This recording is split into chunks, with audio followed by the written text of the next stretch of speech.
John was sitting in a booth in the diner when Kelly walked in and sat down. "Thanks for coming in, Kelly," John said.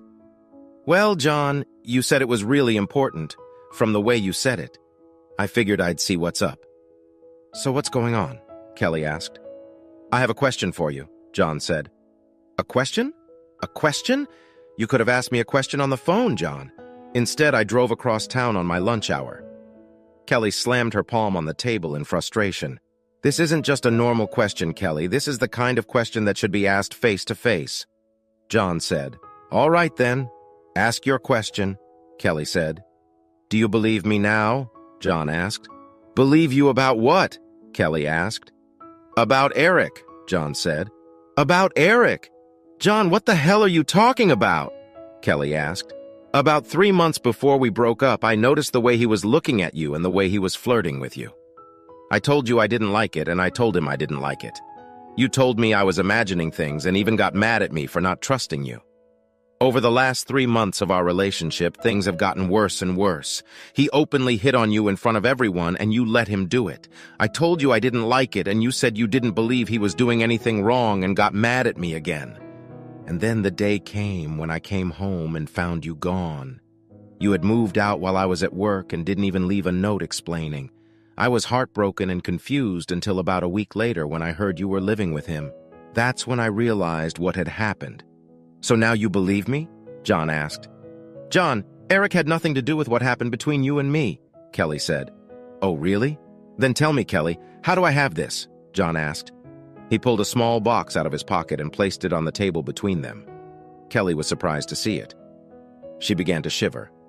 "What is it?" Kelly asked. "I think you know exactly what it is. I bought it a few days before I first noticed you and Eric flirting at that party.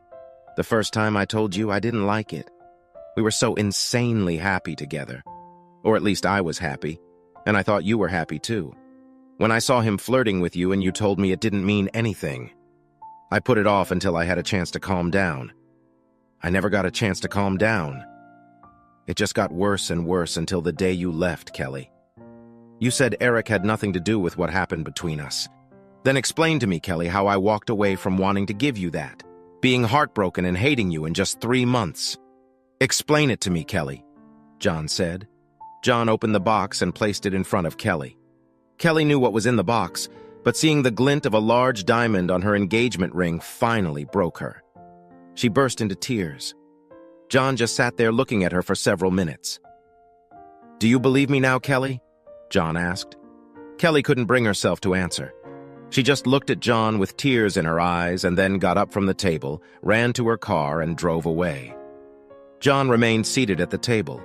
He closed the ring box and put it back in his pocket. John was confused when some large man slid toward the booth that Kelly had just vacated. "Hi, what do you want here?" John asked. "I overheard you talking to the young lady. You were a little harsh, don't you think?" Edward asked. "No, I wasn't. We've been together for 3 years. Hell, we bought a house together. A house that I'm paying for myself now. She never gave any indication that she wasn't so happy. Until I saw her at that party flirting with him. She let it happen, but he was the aggressor. I told her it was happening. She denied it even to the very end. Now she is living with this son of a bitch. I asked her to meet me today to see if she would believe me now that he destroyed our relationship. I wanted to show her how much I loved her and how much I wanted to be with her. The ring sent her the message pretty clearly.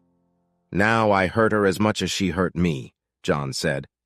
"Maybe if you'd spent more time taking care of Kelly and less time being jealous, my son wouldn't have been able to steal her away from you," Edward said smugly. "Your son? Eric is your son?" John shouted. "Yes," Edward said. John got up from the table, grabbed the man, lifted him to his feet, and punched him hard in the face, causing him to fall to the floor. Edward cringed and raised his hands to protect his face as John leaned over and looked him in the eye. "That was for raising a mean freak who steals other people's women," John said. John threw the money for his meal on the table and walked out of the diner. A few hours later, on the other side of town, Eric came home and immediately realized something was wrong. Kelly's things were gone. He dialed her cell phone number. "Hello," Kelly said. "Kelly, baby, what's going on? Where are you?" Eric asked. I I can't be with you anymore, Eric, Kelly sobbed. What? Why?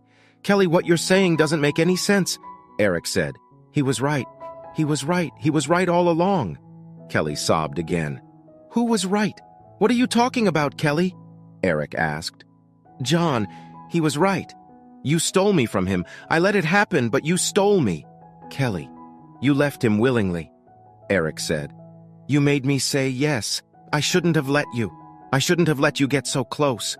John and I were happy for 3 years before you started hitting on me. He told me what you were doing. I didn't believe him. He was right. Damn you, Eric, Kelly said. Kelly, don't be like that. If John let it happen, that's his problem, Eric said. No, it's my problem. He warned me. He tried to stop me. I wouldn't listen to him, said Kelly. Kelly, baby, what about us? Eric asked. We're gone. We were never supposed to be, said Kelly. So you're going back to him? That's the thing, Kelly. You're going back to John? Eric asked. No, John would never take me back after what I did. Then why are you leaving me? Eric asked. I owe John a debt of gratitude. I've realized my mistake, and I have to fix it to the best of my ability, said Kelly. A mistake? Kelly, I wasn't wrong, Eric exclaimed. John was going to propose to me. He showed me a mind-blowing ring. The first time you flirted with me, he was so angry he decided to wait until he calmed down. 3 months later, I left him. I let you ruin 3 years of happiness in just 3 months. I was a fool. I hate you, Eric, and I never want to see you or hear from you again. Kelly, wait, Eric said. Kelly hung up the phone. Eric stared at his phone for a moment, then clenched his fists in anger. That bastard is going to pay for this, Eric said. Eric got in his car and drove to John's house, the house where his seduction of Kelly had begun. He ran up to the door and began pounding angrily on it with his fists. John had a very good idea who was standing at the door. He had no idea what Kelly had done after she left the diner, but he assumed that Eric was coming to avenge his father. John was ready when he opened the door. Eric threw the first punch, but John dodged before throwing a punch of his own that threw Eric back, and he fell into the yard. Too bad. A son like his father. At least he had an excuse for being old. Did he send you here, or did you come on your own? John asked. What are you talking about, you son of a bitch? Eric asked, standing up. You mean your father didn't call you and tell you about how I punched him in the face in the diner and left him crumpled on the floor like a little kid? John asked. What, you hit my father? Eric asked. I had to. He overheard me talking to Kelly, and then he stood up for you. He deserved it for raising a freak like you, John said. You son of a bitch. What did you say to Kelly? Eric asked. What the hell do you care? John asked. I care because when I got home from work, all her stuff had been taken out of my apartment and she was long gone. I called her and she said she didn't want anything more to do with me. So you tell me. You tell me what the hell you said to her. Go talk to your father. He heard the whole conversation. And get off my property before I break a few ribs in addition to a black eye, said John. Eric looked at John and realized that coming here to challenge him to a fight was a mistake. He backed up, then turned around, hurried to his car, and drove away. When John turned to go back into the house, there were tears in his eyes. I think she finally believed me,